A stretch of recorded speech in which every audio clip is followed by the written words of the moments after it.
High, আমার একটা বান্ধবী আছে। বান্ধবীর নাম সোফিয়া। বান্ধবীর নাম সোফিয়া। তো সোফিয়া বার্গার খেতে পছন্দ করে। তো সোফিয়া একদিন বার্গার খাচ্ছে।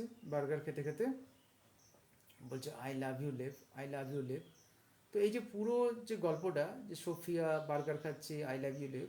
সোফিয়া মানে সোফিয়া একটা দেশের মানে একটা জায়গার নাম। আর এই যে বার্গার, বার্গার মানে বুলগেরিয়া, তাহলে বুলগেরিয়ার রাজধানী সোফিয়া।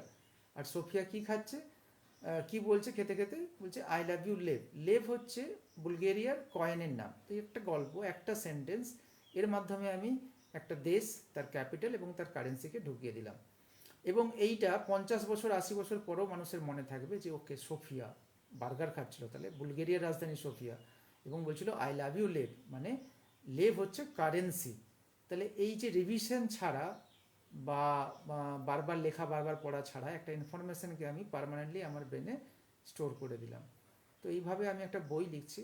তো সেই বইটাতে 200খানা দেশ এবং তার কারেন্সি এবং ক্যাপিটাল আছে। তো এরকম মজাদার এ নিয়ে একবার পড়লে সেটা মনে রয়ে যাবে। সো আপনারা দেখতেই পারেন। Thank you so much, best of luck, bye by.